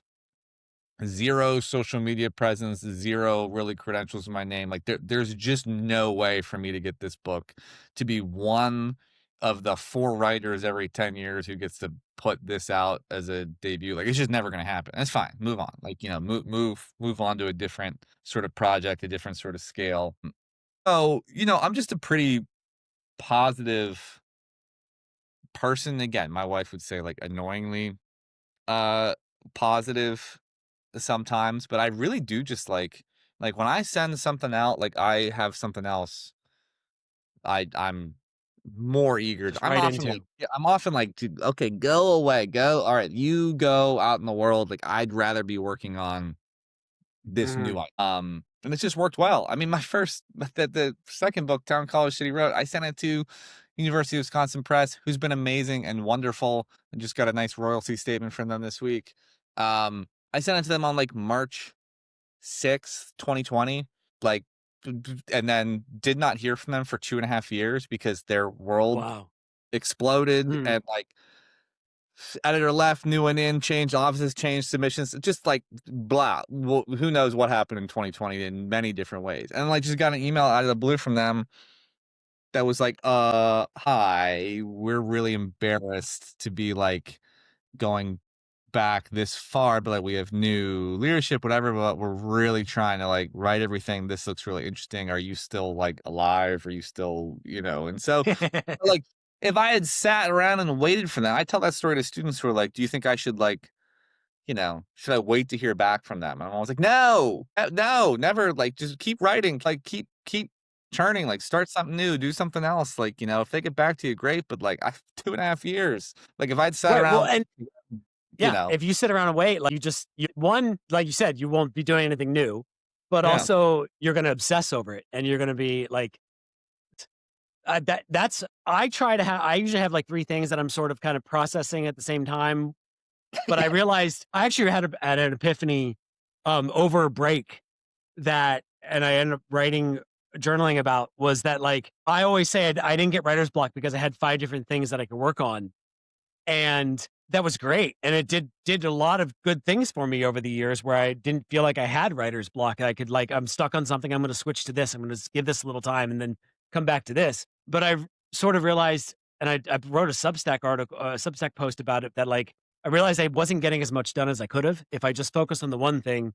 And then when that was done, that one went out to the world. And like you're talking about, go right into the next. And so like I've actually had a change of approach to my own writing thing recently, which is I get one thing done. What's next? Okay, great. Let's work on that versus having three things at one time. Like I can be processing them, but not, it almost felt like it was an excuse to not finish something. Yeah, yeah, yeah. Like, I've noticed when I get near the end of something, I get really frustrated and almost sad and kinda depressed that, like, I'm at the end of it, I'm going to finish it, and then so I don't finish it for a while where and work on something else, whereas this is finish it before you start the next thing to not use that next thing as an excuse for not finishing this, and getting this out to the world, and I think that was sort of a powerful kind of moment for me in my own creative journey recently of, like, okay, like, get this done, like because it opened up, like, I finished this screenplay I was working on, get kind of going surgical in the draft and getting it down. And it was the first comedy I've ever written, and like getting it out to people. And the feedback I'm getting right now is like, dude, this is like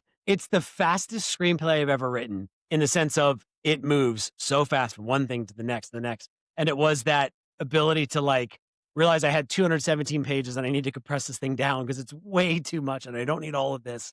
And like but, like, my wife's parents were here for the holidays, and I have a pile of not in this room right now, but I have a pile of, like, LA Times newspaper articles that I collected for, like, 10 years of, like, "Oh, this would be a cool movie idea. This would be a cool story.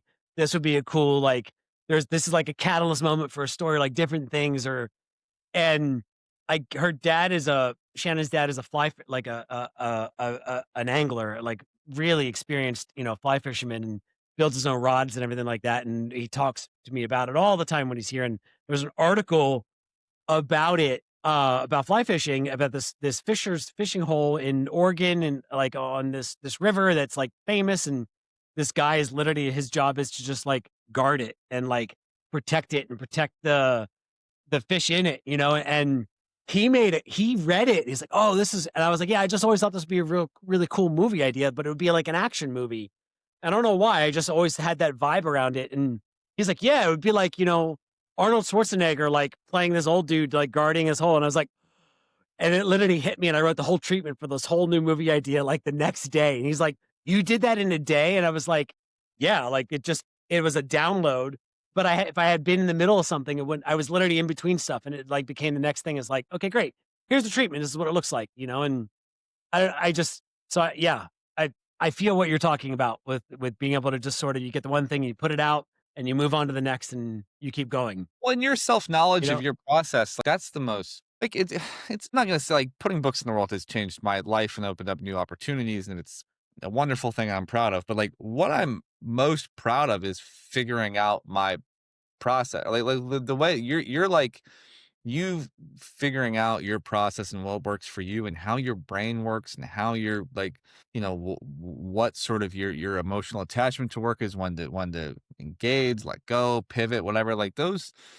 I don't know, I don't want to sound like too hokey or cheesy, but like those revelations, those moments of self acknowledgement and revelation are just so meaningful to me. Like, again, I'm way prouder of like the 13 years I spent working on Town College City Road and really like having certain benchmark moments, getting rejections, like processing what's going on in the industry, processing what's happening in the book, processing where I'm at in my career, like, just really being able to sort of edit with just a very complex matrix like sort of system of stuff, coming at me on the sentence level, on the book level, on the industry level, like, um, those moments of understanding your process to me are like the things I'm most proud of, that I was willing to do that kind of self-assessment, and yeah, it's a lot of work, but again, like the books are great. It's great to have stuff in the world. It's very flattering and nice, but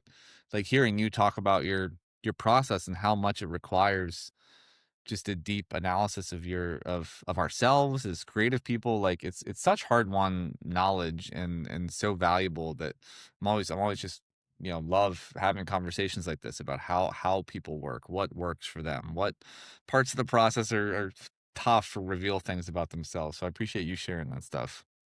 Of course. Yeah, no, I mean, that's why I started this. Like, I, I feed off of the same kind of conversations, like understanding how what your process is and what you do and everything like that. Like, the point, like 'cause living in Los Angeles, like, I'm surrounded by the creative energy and those people and the collaborative effort working on films and scripts and putting together our own writing groups and things like that, and moving from LA to Newcastle here, like, I missed that, like, it was, like, kind of draining my soul in a way, like, didn't have that, and I remember my wife at one point, Shannon, she's like, "Just do a podcast, call your friends, like, figure out having those conversations," and that actually it has actually fed my soul in a way, like, my creativity in a way that I'm super grateful for, like, just to be able to sit down and have conversations with people about just like you said, their process and hearing how they see creativity and stuff, and because it's fascinating to me. Like I'm just always just kind of drawn to that Yeah, right on. as as a creative. Okay, so lightning round, wrapping Okay. up near here the end. Okay. I have a few of 5 or 6. So what's something that has defined success for you that no longer does? Uh, I think like I just said, like I wanted a book in the world, like wanted a book in the world, and now I'm like, cool, I want to put more books in the world, but I'm like, I just want to keep learning things. Just want to keep, Okay. you know, keep learning things, working with more editors, like just, just be on the journey. I don't really care when the next book comes out, so probably one. I think that's a powerful place to be. It really is as a creative, because everyone in the book space and movie space, like they want that thing, Yeah, and then I it's get it. interesting I when totally get it, but yeah, I want different things now. I want like those stories to tell, those interactions, those relationships. Like that's I want to be in an email. I want more just endless email. It's just very flattering to right. look at an email that's got 200 replies in it and be like, this is all about shit I did. How flattering. I feel that. I feel that. What do you fear losing more in your life? Time, relevance, or meaning, and why? The time. I didn't even hear it once you said time. Relevant. Yeah, I'm not that yeah. relevant. Um, I guess meaning well, I could see.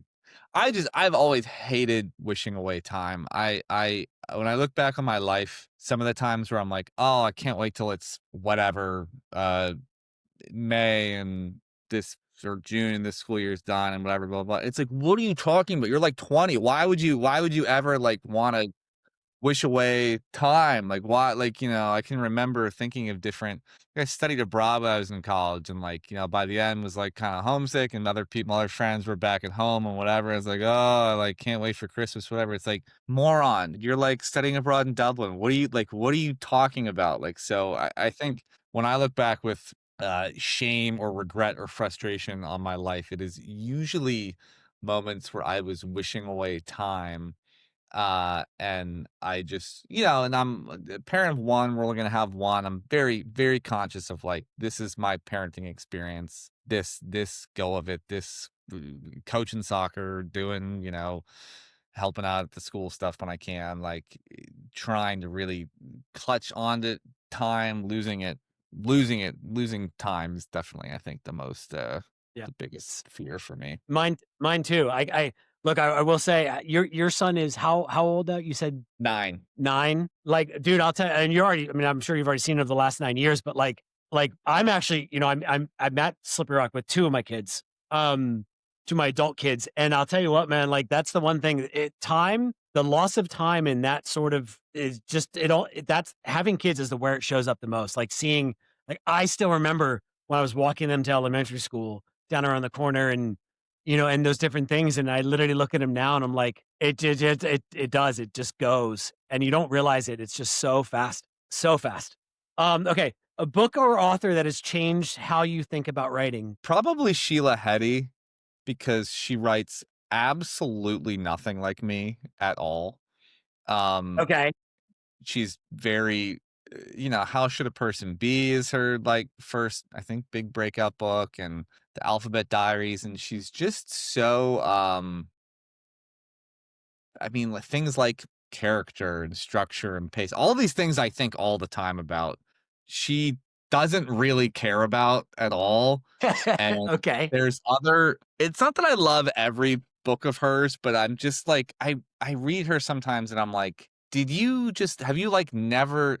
I know she's very, very smart and well read, but it's like you read it and it's like, have you, like, never read a book ever, and that's why this book is like this because you're not, or is it like you've ingested everything and you're, like, sick of it and you're just, like, writing somehow your rawest, like, emotions and feelings? Like, I guess when I read Sheila Heti, I'm like, "Right, just do whatever you want." Like, just do like, for all these, like, rules and laws and things and stuff that, like, I sort of make for myself, or things that I know about myself, that there's something about her when I read her where I'm just like, "Right, just do whatever." Like, it doesn't matter, you know? Right, I feel that. Well, like, I taught a screenwriting class to, like, a workshop to in Los Angeles, and but that's one of the things I would talk about is, like, when you and Teach You Save the Cat, like, when you understand the structure so much and Yeah, sort of the components of the story, like, go and break the rules. But you need to understand that just the building yeah. blocks to be able to, like, And you know I can't figure out with her whether she, because I totally know what you mean. I feel like I know enough, like, of my own novelistic rules now when to, like, break one, but it's like, I'm like, "Do you know the rules?" Like, or are you, like, Okay, so it's like that. Alright. like, I don't know. I don't know. I'm just sort of always interested by her, attempts.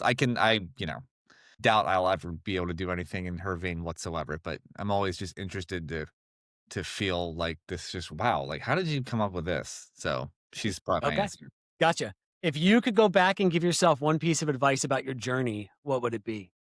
Um, I think just to trust your instincts. Like, I feel very good about where I wound up. I feel like I made a lot of good choices, even as bad stuff is coming back at me. Like, again, like, at first, like, getting an agent really young, but having it go nowhere and flame out, like, but I didn't really care. I didn't really care. Like, I just was like, whatever, like, I just keep writing, and I feel really good about where I wound up, so I don't look back with, like, regret, like, "Oh, I should have done that," or "I should have wrote it this way instead," or, "Oh, I shouldn't have." Again, like, I think the most conventional advice I could give is say, "Don't write a 1,000-page book, you're not gonna be able to sell it." But, like, I don't, but then earlier in this conversation, I'm saying that's what I'm most prideful about, is, like, Right. There's my a lot you got from that.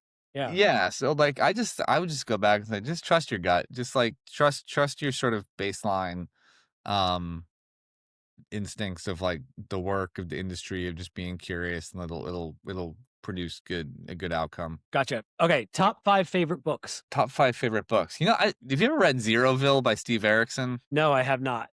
I'm You gonna should write read this it. It's down. like, it's about, like, 60s, 70s LA film stuff. I wouldn't say it's my I'm pretty much just gonna say stuff that I've read, and I'm always like, I criticize my son for this. I'm the exact same way. Like, when I ask my son, "You have Indiana Jones behind you.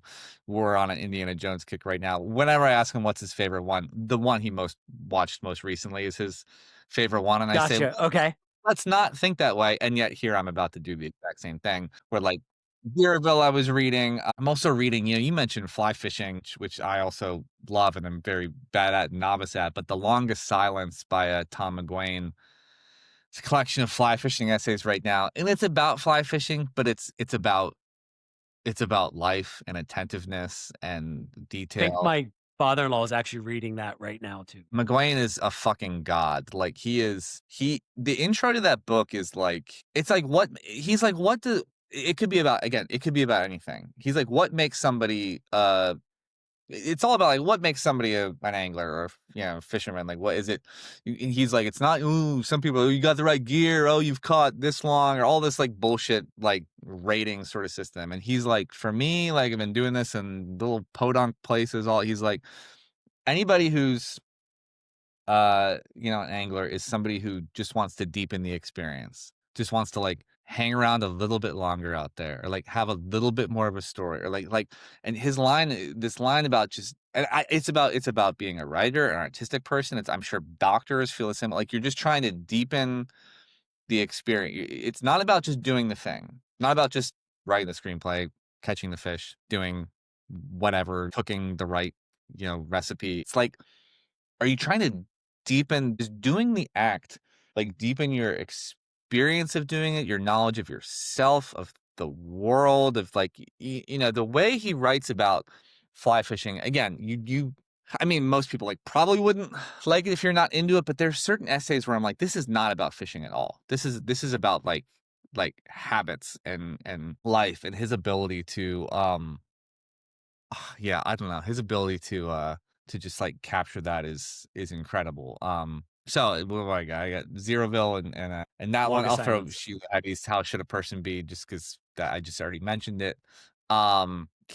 I guess when I was in my teenage years, Infinite Jest by David Foster Wallace was always a big one. Again, it's me coming from wanting to write a big old massive a honking book about it. And then I'll say my wife's book for the fifth one, Certain and Impossible Events, about her losing a friend to suicide in middle school and just her quest to understand suicide better. And I've just seen the I mean, just the deep effect it's had on a lot of different people, the people who still reach out to her about it. Like, it's just a really special book in our house, in our lives. She looks kind of like that. Um, Okay. Best note you've ever been given. Man, it's a good one. Um, you know, it, it's a recurring note, but when I was working, so I submit, I have the big 1,000-page novel, get some notes, whatever, like shrink it down, shrink it down, shrink it down, send it to University of Wisconsin Press on March 6th, 2020. Start working on the driverless car book, which I've been working on, but like really go all the way into it and draft it out like pretty solidly and get with this indie publisher in Portland, Dan Deweese, awesome editor, huge film background. I think went to like USC's film school, but also a novelist, but like just narrative structure. And like Dan really, really, really helped me understand that to just move things up, move consequential stuff, escalate tension earlier, put events earlier, put like Mm, stuff earlier, because he was like, I can tell in some of these scenes there's like a big thing that you're writing toward. There's like a crash, or there's like something that you're spending like 40 pages like writing to this thing. And he's like, put that just that happens now, first paragraph of the chapter or part one or page one or whatever. And like, now what? And like, just him constantly encouraging me to like, just he's like, drama doesn't come from like or he's like, pace doesn't come from like you slowly morsling out little bits of the plot to us, like bit by bit, as we go to this place where you're going to get to. He's like, put that stuff earlier, then this slow place will come from you trying to figure out what the fuck you're going to write now that you have blown apart your structure, and like you have like had to figure out what happens now. And like it just put such a switch in my head. I still do it all the time. I just move stuff up, move stuff up, move stuff up, like just move it up. And like when there's another writer in town, my friend Kate, who when she read Test Drive, she was like, and not to be like too self-congratulatory about myself here, but she was like, she's like, how did you pace this thing out? She was, this thing is paced out like so well and organically intense and whatever. And I'm like, it's 1,000% Dan Deweese. Like, I didn't do anything. Like, I paced it out to where a lot of the big things happen and you just kind of waited around for them to happen. And like, that pacing is from Dan shoving them forward and then me having to like word by word, like figure out what now happens. uh, um and my experience of figuring out is the characters figuring it out, and so it's just of a piece. I'm now on the same wavelength as the characters figuring out, rather than writing with such knowledge about what's about to happen, to the way where me and the characters are very different, and that happens many times in writing, where what's going to happen or going on as a writer and the characters don't. That sort of irony happens all the time. But like, he was like, as a writer, as a creative person, he's like, you'll just find yourself more in line with the characterological experience if you're surprising yourself, you're putting yourself into, you're blowing apart your own structure a little bit. And truthfully, that bit of advice in Test Drive is then how I went back into Talent College City Road. It was just like, yeah, less like waiting around time, less like, I know this big thing's gonna happen, like let's move things along. So I think like his note about just move stuff up in the storyline, move stuff up, like, and then the reaction, the drama comes from the reaction or the what's next, not the waiting around for something to happen is stuff I think about all the time. And he was really helpful in helping me get my mind around how to about pace, about tension, about drama. So hugely impactful. I think about it all the time. Wow. I'm gonna steal it. Like that's a great like that's a very interesting way of especially with novel writing. Like I'm working on the Devilwood novel right now and like I'm just going, "Oh crap, like I might need to rework some things." But I think that's powerful. So what's the worst note you've ever been given? Oh, the worst note I've ever been given. What da, da, da, da, da. It, you I'll just walk you through my thought process right now rather than remain silent. I'm thinking of sometimes where Sure. Okay. I've written an essay or something that has been given a really not a bad title, but a title that is to drive SEO and to drive reaction, which is not actually what I'm saying. Which when you write about things like driverless cars and cryptocurrency and different things, like and it's not that the editors aren't doing what they're supposed to be doing, which is driving engagement. But then suddenly people are saying things about you online, and you're like, oh, this is not going well. Like this is not. But that's not really what you're talking about. I guess like I can think of certain I'm always mindful that like agents get a ton of stuff. They don't have to like be, um they don't have to be like they don't have to respond at all. They don't have to be like honest, whatever. Like there was one though who just really one who like I just was confused. They really, really dug they really, really, really dug one of my manuscripts, but like that they didn't like how much time it the Town College City Road was such like an expansive, like covering multiple parts. Like it was Mhm. like a larger time frame. They were like, I only um, I just would like to see a shorter time frame. I was kind of like, okay. Then like you look at other books on the roster, you're like, well, that one does that. It's just like if you don't want it, just say no. Like don't like it's Right. like it's the type of note where you're just kind of like, I don't. Should I be even mindful of that? This is like the story I want to tell. Kind of the kind of note where you're like, I wish you just said no because now I'm like thinking about stuff that like I don't. That you don't wanna right.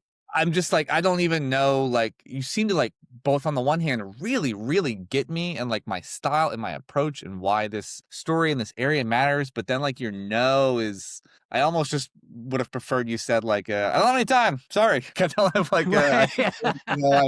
I don't like your last name or whatever, or your face, or you don't have a Right. social presence or whatever, like, I would have been, like, more fine with that. There was one was just about, like, the scope like major concerns about like the scope of time it takes. I was like, okay, like okay, like you start thinking about books that take like I don't know. It was just a note that here I am. I still can't make heads or tails of it, Sense of it. Right. and it's been gosh 5 or 6 years from that. So I think like, and again, it wouldn't have if it had just been that note alone. I'd have been like, all right, whatever, like But then there was like 2 or 3 paragraphs of like really deeply understanding what I'm up to and like what I'm trying to do. And like for an agent to give a 4 or 5 paragraph response with no prior Huge. relationship. Yeah. And Yeah. so just weird. You're just kind of like, Okay. okay, Yeah, yeah, like, you yeah, know, this is confusing. You're saying one thing and you're saying another thing. Yeah. yeah, it's like a non-response, would have been probably preferable, honestly. But that's one that you're just gonna get a fair amount of those that are just kind of can't make heads or tails of. Gotcha. Alright, favorite Teenage Mutant Ninja Turtle? Man, I mean, I was always a Raphael guy when I was a kid, and this is by the way, we don't have the time, but I have hundreds that now my son plays with. Like that was my Seriously. that was my Okay. time. Like that I came of age right when I have hundreds of just awesome Ninja Turtles. Actually, during the pandemic, my mom saved a couple in their casings. I went and sold them for like a shitload of money. Jeez, Uh okay. yeah, I took my neighbor and I, Corey, we went to this like collectibles place and took a couple and yeah, like I probably could sell some more. But anyways, yeah, I mean Raphael was always my favorite. I think just because I like the color red. I don't think of myself as the temper like person. I'm pretty chill, I would think. Not like Michelangelo chill, but I guess I gotta be loyal to my childhood self and say Raphael. Okay. I'm a as a Leonardo. Leonardo guy, the swords, love the katanas or the blade, yeah. Oh, yeah, there's a video of me, with my buddy having, like, Teenage Mutant Ninja Turtle costumes on, like, little, like, their turtle masks, and he was Raphael, I was Leonardo, and he was doing something, it's like a home video that his parents still show, we're, like, still best friends, 'cause, like, neighbors from when we were, like, 3 years old, but, like, he did something, like, struck a pose, and his parents still show it, still talk about the, like, and we still remember when you looked at him, you're like, "You're doing it wrong, like, that's not it," like, I just yeah, I love that. Alright, so what's next for you as we close this out here? Like, what are you working on? What's next? What are you excited about? I mean, I'm working on the third novel, Western PA. I mean, same type of thing. I think it'll close off my trio of like Western PA tech novels, and then who knows? I don't necessarily have purview beyond that. And like, I don't know. I'm really thinking about how I want the next book to come out with. I want super indie and small for the first one. It was awesome, like in a way again where like people kind of want to help you and you're kind of cool. Mhm. I did see the benefits of like a university. My university press experience was awesome. Like so much institutional support and like PR and press and stuff and like more help than like I liked having my little ragtag indie team. Like it was super fun the first one. This one was like more. And like for this third one, like I mean, again, I gotta still finish it and write it. I'm excited writing it. You know, that part's just fun and working on it. But I am like thinking, I don't know, like there's been some, you know, presses or editors or stuff who I know now more and more just thinking like, where do I want this to be? Like I certainly could go back to the same university press, could go back to the same indie publisher, like, and those would be awesome experiences. I am kind of like, well, but those were both awesome experiences. Should I try, you know, for a different one? And I don't know, you know, I don't suspect I'll be I I don't suspect I'll even really go the agent route, like, I'm just as a regional, you know, author, like, I kinda know what I am. I mean, if somebody was really interested in working with me, I could talk to them. I don't know how attractive I am for that route, but I also don't really, like, care. I kinda know where I can sell books and where I can be a, you know, an impactful sort of member of a community for a publisher. I also don't know how long it's gonna take. Like, I don't know.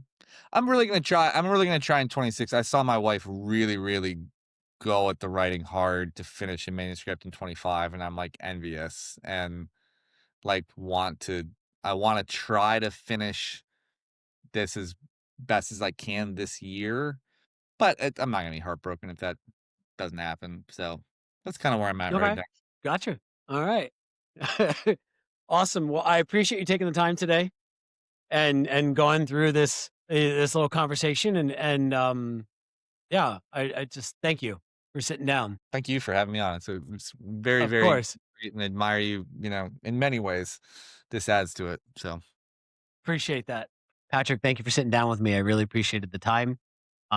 Like I said, I really admire you as a human being and as a professor and just a creative. It's really inspiring to see what you do and hear your approach to things. Please, everyone, go in the comments or not in the comments, in the notes section here of wherever you're listening. And you can find a link to buy his new book, Town College City Road. Please do so. And don't forget to subscribe anywhere you listen to your podcast. To What's Your Why? I'm Jay Pemberth, and thank you for joining me.